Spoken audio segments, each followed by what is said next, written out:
Hello, Night Nation. This is Andrew Phegley. On this edition of Knightline Extra, not only do we have our 5 questions with the Memphis Insider, but we also have a couple questions, one each to Coach Norville from Memphis and Coach Frost from UCF, which we got at the American Weekly press conference that they have. It's a thing that you can call into, so we called in and asked a couple questions from both of those people. We're going to try to do that from now on. So enjoy. Go Knights. Our next question will come from Trylko with Knightline. Hey, Coach. Mackenzie Milton, UCF quarterback with 4 touchdowns. Knights put up 61 points. Talk more about how you think your defense matches up with the Knights' high-flying offense. Well, when you sit there and you watch UCF on offense, you see a team that's very balanced. And, we talked earlier about the explosiveness that they have. And a lot of that, stems from the quarterback. He's a guy that can throw it, can run, can extend plays. Scoring 61 points. I think they had 50 plus there in 3 quarters. They definitely capitalized on opportunities, and the quarterback is one that can keep plays alive. He's got a very quick release, extremely accurate with the ball, if things break down, he can keep it alive to allow guys to get open. The receivers are guys that go after the ball, extremely well. Try to work to high point it. You see their tight ends are very involved in the passing game, and definitely weapons that can possess them or that present some matchup problems. So there's going to be there's definitely a lot of challenges with what they do schematically, and then their personnel makes it definitely enhances that. And so for us, it's about going out there and truly focusing on our communication and making sure that we have 11 guys all playing the same call and doing their job. And then when you get to that point, you got to win your one-on-one matchups. You got to be able to tackle in the open field. You got to make sure we cut off the vertical route. And if things break down, we've got to make sure that we're accounting for the receivers, and skill guys. Because the quarterback will find them if we come off our man. We'll take our first question from Chris Trylko with Knightline. Hey, Coach, can you give us an updated status on Dedry and Bacote, please? Yeah, Bam Bam, we thought on the sideline it was going to be potentially really bad injury. He's going to be out for a while, but he had no ligament damage in the knee. Ended up being a bone that broke away at the bottom of his femur. He had surgery 2 days ago to get it repaired. So he'll be out for a while, but we're hopeful we'll get him back before the end of the season. And as you reviewed game film, what are some areas you saw of most opportunity to improve week 1 to week 2, please? I think just dialing a lot of things in. We played well, but sometimes execution was lacking. I think our run game needs to be more efficient. At times we were close, but didn't quite get the hole open enough. Our running backs bounced too many balls. They need to hit it to the gap and commit to the run play and run it up in there. Defensively gave up a couple big plays. Otherwise, I think tackled well and played pretty well. So there's things to fix on both sides. And like I said, we're going to have to be a better team in the coming weeks. 5 questions with an insider, getting to know this week's opponent.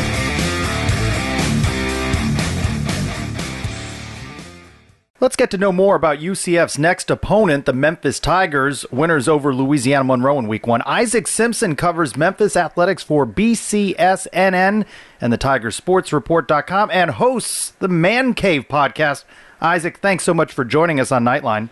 Hey, thank you, guys. Thanks for having me. Well, take us a little behind the box score. What did we learn from Memphis's win over Louisiana Monroe on that first Thursday of the season? To be honest, I'm not sure what we learned. The game was actually played in a monsoon as the remnants of Hurricane Harvey were coming here through Memphis, and it was heavy rain all day and all night. So it was kind of tough to gauge. The Tigers are known to have offensive fireworks, especially through the passing game. And senior quarterback Riley Ferguson only threw for 97 yards in this game.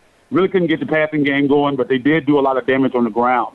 319 yards rushing. They had some significant injuries in the game, a couple of injuries on the defensive side of the football. It was just kind of a weird game overall. Memphis came in favored by 26 and only ended up winning the game by 8 at 37-29. So a lot of questions left for this ball club. I'm not sure if we really know a lot right now. How did the Tigers beat somebody on offense? Let's start with the passing game and the wide receivers and the quarterbacks. senior quarterback, Riley Ferguson, is a dynamic quarterback, threw for 3,698 yards and 32 touchdowns last season. So this team is definitely known to put it in the air. Like I said, couldn't do that a lot in the first game, but a lot of talent at the wide receiver position. There's Anthony Miller, senior wide receiver, former walk-on who really worked and become one of the best receivers in the nation here in his senior year.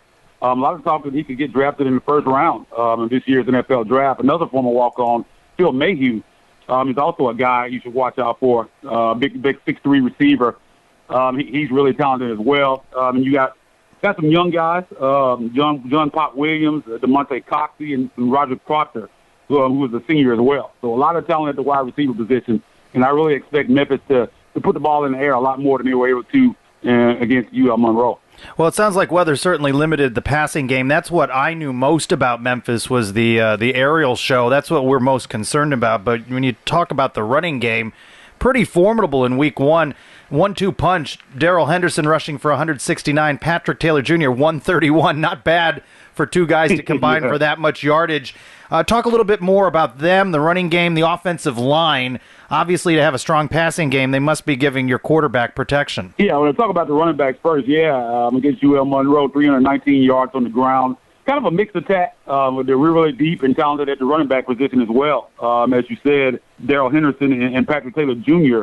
And our top running back, Jordan Dorsey, has only rushed for about 2 rushes for 4 yards maybe in that game. He really didn't even get going. So a couple of guys, the younger guys, and Darrell Henderson and Patrick Taylor Jr., both sophomores, really showed out in that game. I figured going into the game with the weather that they would try to control the clock with the running game, and that's exactly what we got. Like I said, we weren't able to do much through the air, but we really got it done on the ground. And the offensive line really laden with upperclassmen. Drew Kaiser at center, the junior Gabe Kuhn, right guard at senior. Trevon Tate is a junior. Dustin Woodard is a sophomore, but a lot of returning starters, returning the old starting offensive line, except one guy at left tackle, which is Harnick Gill. So a lot of experience along the offensive line, and they did a pretty good job in the first game of protecting Riley Ferguson. Like I said, it wasn't a lot of drop back in passing, a lot more done on the ground.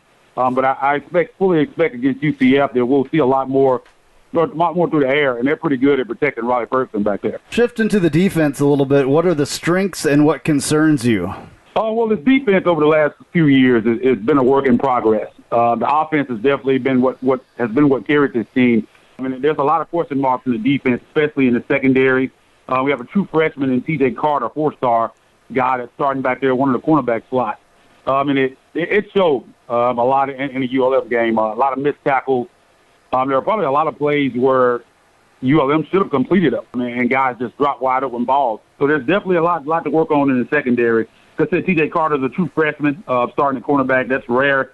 Something you don't see. Not a lot of experience back there. The only returning starter is safety Jonathan Cook, senior. Pretty much a brand new secondary.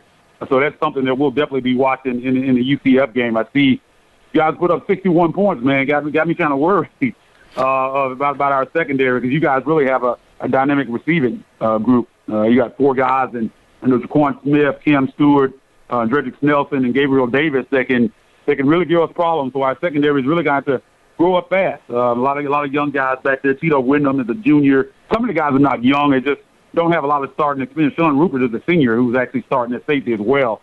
But he didn't get much playing time last year. So it's a young secondary, and they're definitely going to be challenged against Mackenzie Milton and that UCF offense.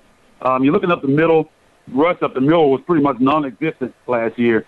And we didn't see a lot in the ULM game either. I guess due to the weather and all the other concerns going into the game, in the first game of the season, I'm not sure we learned a lot. But that has been an area where the Tigers struggle getting pressure on the quarterback. So the defense is definitely the question. I know this team will be able to put up points, but can we stop anybody else from putting up points? And like I said, UCF with a big 61 on the board last week, we're definitely concerned down here in Memphis. Well, it sounds like it has the makings of a game that's not going to be 7-3. So it sounds like we have a chance for a shootout. We're still adjusting to the play calling and the designs by head coach Scott Frost. You have a fairly new coach in Mike Norvell. Talk about the job he's doing in Memphis and the energy around the program and what the fan base thinks of him in Memphis. Oh, Mike Norvell has been great. Like I said, from several years ago, this program was one of the worst in the country. And they bring in Justin Fuente, who's former offensive coordinator at TCU, obviously now the head coach at Virginia Tech. And he built a foundation. It took him a couple of years. And he was a guy that recruited lower star players and basically developed them and coached them up. And he built the foundation here with Paxton Lynch, who's obviously was first-round draft pick quarterback now with the Denver Broncos. He moved on to Virginia Tech, and they go out and hire Mike Norvell, former offensive coordinator at Arizona State. And it's been great. He's built on the foundation. He's now bringing in 3, 4, 5 stars, players on the level that we're not used to seeing here in Memphis. He's really built a culture around his program. The fan base is excited. Attendance is up. And it's a big year. A lot of expectations on this team. And going into the season, they're the favorite to win the West, along with South Florida is supposed to win the East, and most prognosticators would say. So it's a lot of expectations. There's a lot of people picking Memphis to be in a New Year's Six Bowl, probably the Peach Bowl if that happens. And it's exciting. We're excited about Coach Norvell. And one thing that a lot of people worry about is if they do have the success that they think they're possible of having this year, that Coach Norvell would leave for a Power 5 job. And that's something that we're not used to here. Usually when we're losing coaches here in Memphis, it's because they're getting fired. It's not because bigger schools want them. So it's kind of new territory down here for us. But we love Mike, man. I think he recruits the right type of kids. I love his message, and he's a great coach, man. Hopefully we can hang on to him after the season if we do have the type of success that we think we could have. All right, Isaac Simpson, thank you very much. We appreciate it. We thank you for coming on and appreciate your insight into Memphis. I'm sure it'll be a good game, and we look forward. Are you going to come down for the game?